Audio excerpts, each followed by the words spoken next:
Oi, gente, seja bem-vindo, seja bem-vinda. Esse é o curso de Neurociência na Educação e esse é o primeiro módulo.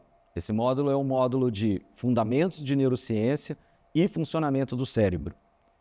Então, fiquem bem atentos, porque nesse módulo nós vamos aprender um pouquinho sobre fisiologia nervosa, o suficiente para que os conceitos básicos sejam apropriados e um pouquinho da correlação desse funcionamento com a aprendizagem.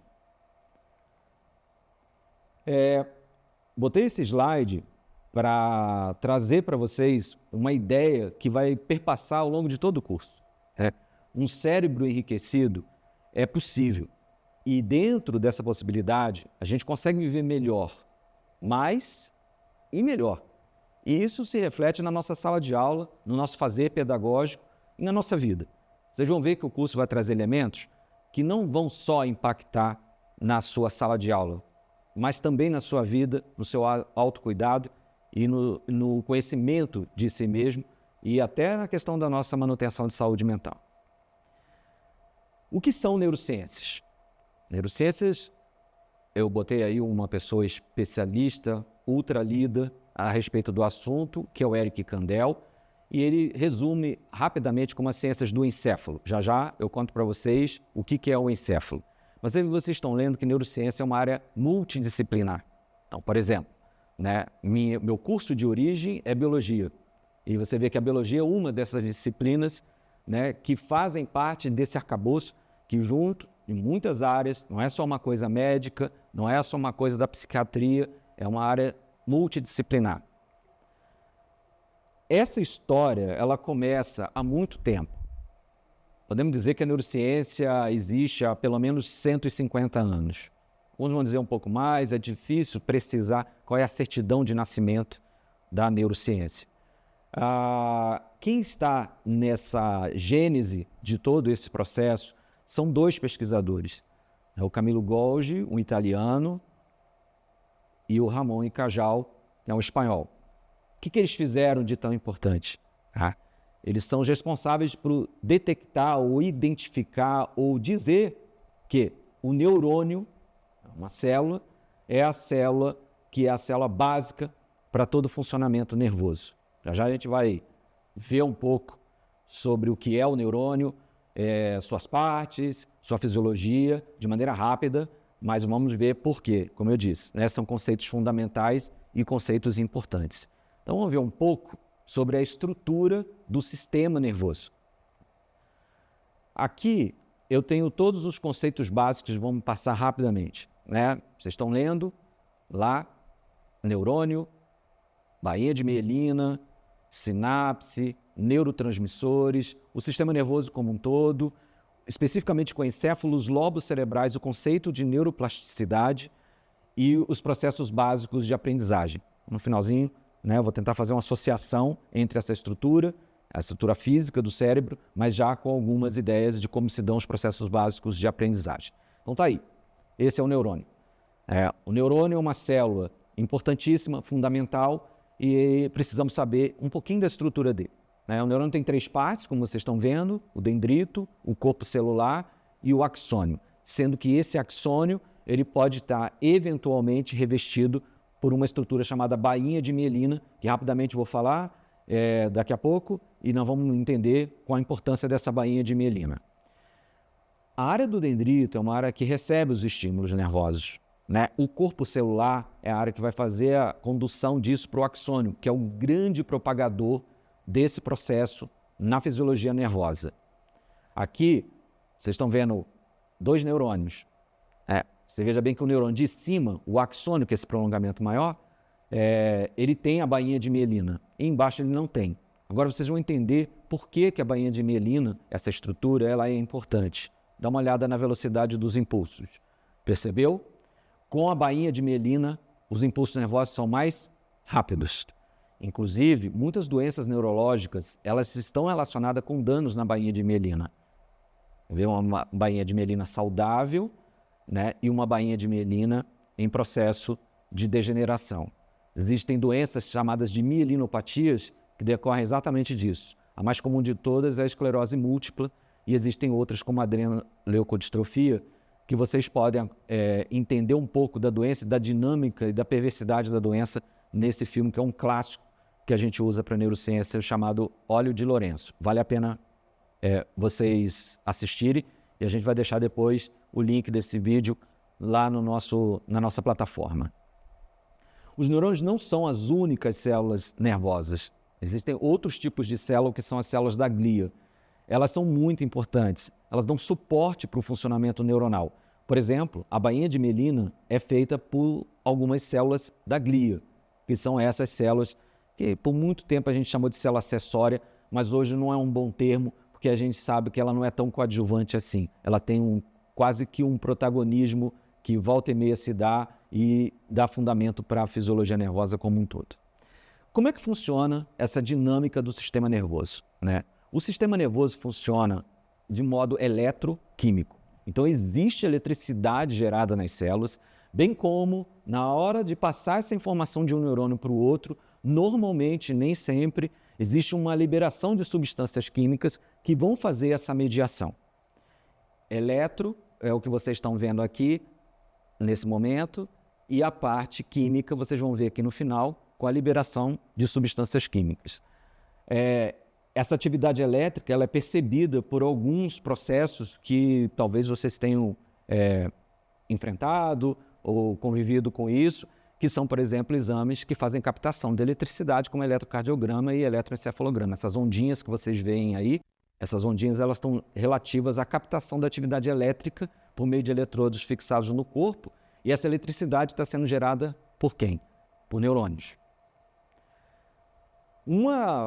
Um conceito muito importante em fisiologia nervosa é o conceito de sinapse. O que vem a ser o conceito de sinapse? Sinapse é essa região aqui onde os neurônios se conectam. Invariavelmente, o que acontece aqui é a liberação de substâncias químicas que, aqui em detalhe, ó, aqui um neurônio de cima e aqui um neurônio de baixo. E as substâncias químicas são lançadas nesse espaço que a gente chama de fenda sináptica. Essas substâncias químicas elas são mediadoras para que a informação desse neurônio de cima passe para o neurônio de baixo. Essas substâncias têm um nome geral de neurotransmissores. Hoje, a gente sabe que tem mais de 40 substâncias com esse comportamento. Eu fiz uma pequena lista aí na tela, e aí, gente, tem 2 desses neurotransmissores que são muito famosos e a gente vai voltar a falar deles em alguns momentos aqui, que são a serotonina e a dopamina. A serotonina é um neurotransmissor ligado à felicidade ou à taxa de humor da pessoa, e enquanto a dopamina ela é central no chamado circuito do prazer, no circuito de recompensa. A gente vai falar isso ao longo das aulas. Neuroanatomia. É importante que a gente tenha uma visão geral do sistema nervoso, mas a gente vai focar no sistema nervoso central e particularmente naquela região que está detectada chamada de encéfalo. O encéfalo é essa região que, como o próprio nome está dizendo, fica na cabeça, encéfalo. Então, essa estrutura nervosa que fica na cabeça, a gente chama de encéfalo. A estrutura principal do encéfalo é, vamos dizer assim, a protagonista do nosso curso, que é o cérebro. Tá? Mas não é só o cérebro. Encéfalo não é a mesma coisa que cérebro. O cérebro é a maior parte, quando a gente está falando de répteis, aves e mamíferos, né? Somos mamíferos, a gente tem o encéfalo como o cérebro como a principal parte em volume, né, do encéfalo. Mas além do cérebro, existem outras estruturas como o cerebelo, como o tronco encefálico, mas volto a dizer, vamos focar no cérebro. O cérebro era uma região responsável por uma diversidade incrível de funções. Funções essas que têm complexidade variável, mas que vão desde eu conseguir gesticular aqui para vocês, como pensar o que eu estou falando, e, entre outras coisas, ouvir, processar a linguagem, falar, tudo isso se concentra na área cerebral. O cérebro é dividido em lobos, que são partes. Então, vocês estão vendo aqui os 4 lobos principais. Tá? O lobo frontal, né? A posição anatômica é essa, a cabeça está virada para lá.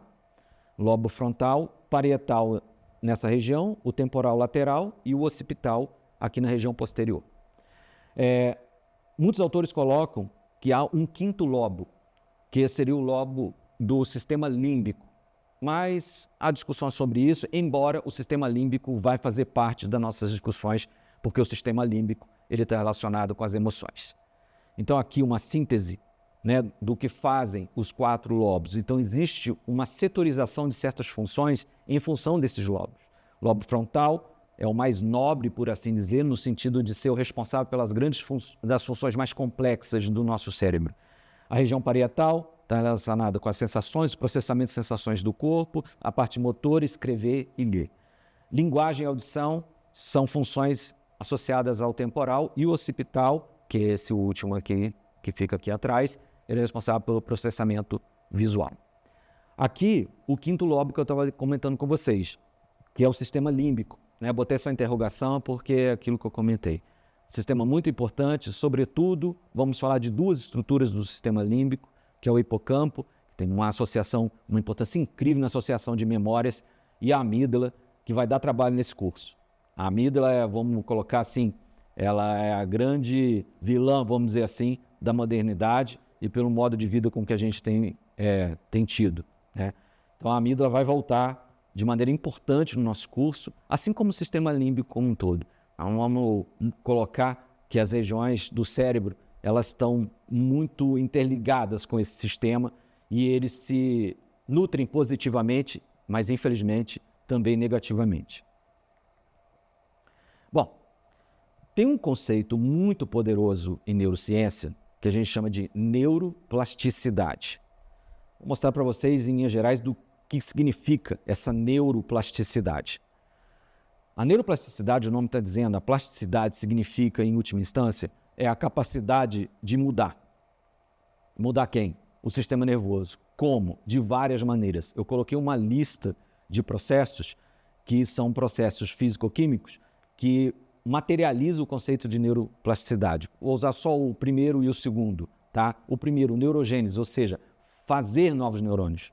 Tá? O segundo, sinaptogênese, aquela conexão que eu falei antes, ela pode aumentar de quantidade, ela pode ficar mais firme, ela pode afrouxar, e isso vai estar muito ligado com o processo de aprendizagem. Como eu disse, essa aula é para a gente ter alguns conceitos básicos para que a gente possa aplicar nos momentos seguintes. Neuroplasticidade, então, é a capacidade do cérebro de se modificar continuamente, criando e fortalecendo conexões neurais.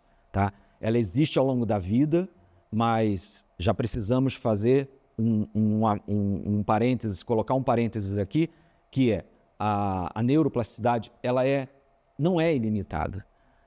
Também a gente não pode vender a ideia de que o nosso cérebro está prontamente capaz de se modificar instantaneamente a qualquer momento, até porque a faixa etária também vai ser uma influência para que essa neuroplasticidade ela se materialize. Mudanças cerebrais dependem do uso, da repetição de experiências significativas. Gente, olha o que eu acabei de dizer. Experiências significativas, repetição, esses elementos, junto com atenção e emoção, vão formar um grande arcabouço que para o nosso curso é decisivo, porque estamos falando de fazer pedagógico, estamos falando de educação e estamos falando de aprendizagem. Eu vou dar parâmetros para a gente entender a importância de cada fase dessa, isolada, mas integradamente, para entender como que a aprendizagem se dá e como ela não se dá.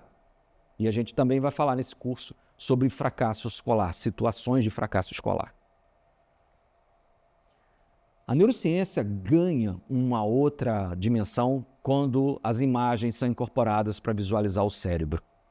Então, a introdução de mecanismos de imagens que começaram ao longo do século XX, mas sobretudo a partir dos anos 1970, se aprimoraram enormemente, permite coisas incríveis. Dá uma olhada nessas imagens e que confirmam o que eu falei antes sobre os lobos cerebrais. Rapidamente. Olha como o cérebro, todas as partes coloridas que vocês estão vendo indicam que o cérebro está em atividade aumentada. Então veja bem, quando você olha as palavras, de novo, a posição anatômica aqui é essa, a cabeça está virada para lá. Veja bem como aqui, apenas olhando as palavras, o lobo occipital ele entra em maior ação. Quando a gente ouve, o lobo temporal se ativa mais. Quando a gente fala, já é uma zona de transição entre frontal e parietal. Agora, olha que maravilha, gente. Quando a gente pensa nas palavras, olha como o seu cérebro se ilumina. Então, esse cérebro iluminado significa que o cérebro está em ampla atividade, muitas áreas. Olha a importância do pensamento. Não só olhar as palavras, não só ouvir as palavras, mas pensar.